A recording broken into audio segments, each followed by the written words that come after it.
The following video is a reflection of my current knowledge and understanding in this domain of goaltending. Information is subject to change and be updated in light of new evidence and understanding.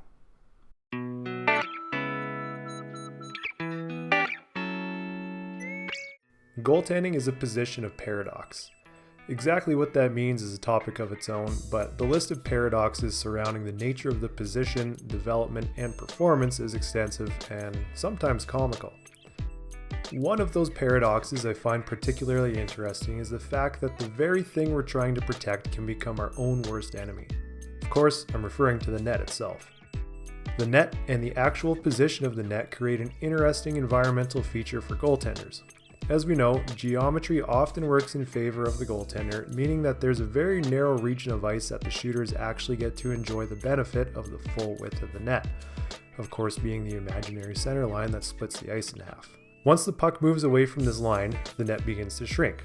The rate at which it shrinks is a function of the distance from the goal line. This is a pretty basic fact of positioning that's taught to goaltenders early on, which affects movement patterns when tracking a puck around the zone.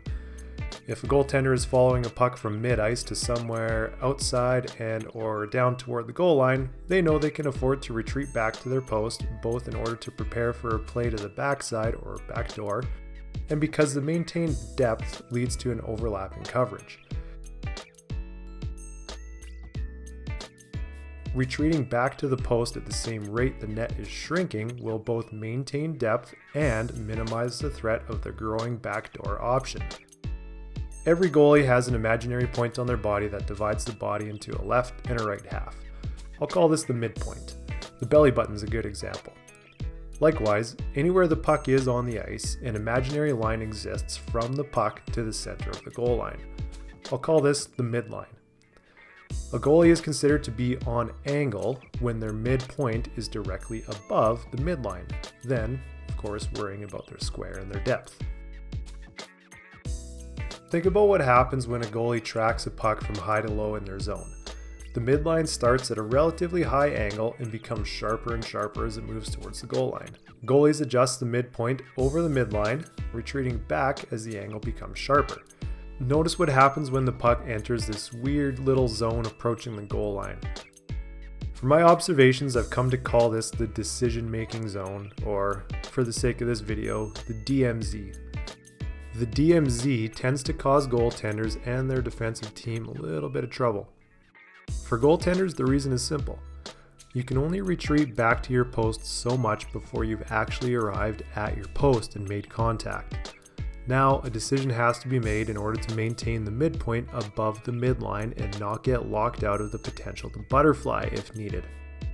Midline compensation can happen in a number of ways, many of which even the pros struggle with at times. Saves from this decision-making zone are challenging and are not as simple as they appear on the surface. Despite the net being so small from this zone, the net itself actually creates an impingement for the goaltender to cover, to the point where we've been forced into developing increasingly unnatural techniques to be able to cover this increasingly shrinking but challenging sliver of net, and shooters know this. If a goalie makes a butterfly chest save from a shot from the point, it's not likely people will die on that hill arguing for an alternative save that should have been made simply because there were no other options with our current knowledge, technique, and technology that would have made more sense. The asymptote of truth. This is a strange saying that essentially means that we can get closer and closer and closer to converging on what an optimal form or technique or tactic might be. And the closer we get to this optimal form, the more energy is going to be required to make any further improvements. When the game was in its infancy, there was a lot of area for improvement. Even watching goalies from different parts of the world, they're all starting to converge on an optimal form. With plays from this decision-making zone that require a read and perception, there's always going to be a little bit of uncertainty. We all know the phrase never say never, but I also love the phrase never say always when it comes to tactics.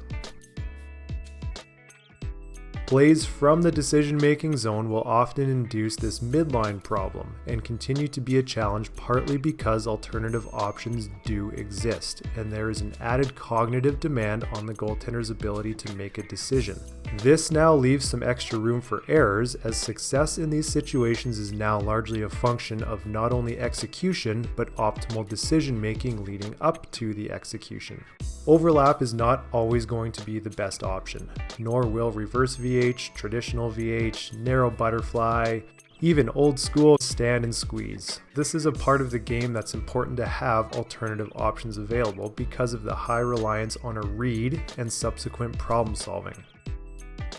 Goalies may even elect to blend multiple options together if it means solving the problem in that given moment. In terms of possible solutions to this challenge, I think a good place to start is first recognizing that there is an environmental feature that goalies will have to contend with. That's until we start playing with virtual or holographic nets.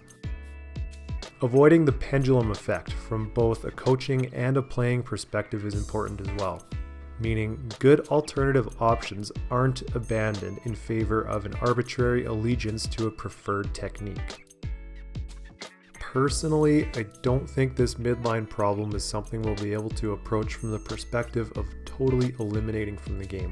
I do think there has to be a certain respect for the magnitude and the challenge and the human element involved with play reading and technical execution, and that it's a problem that lies not only with the goaltender, but with the team defensive structure.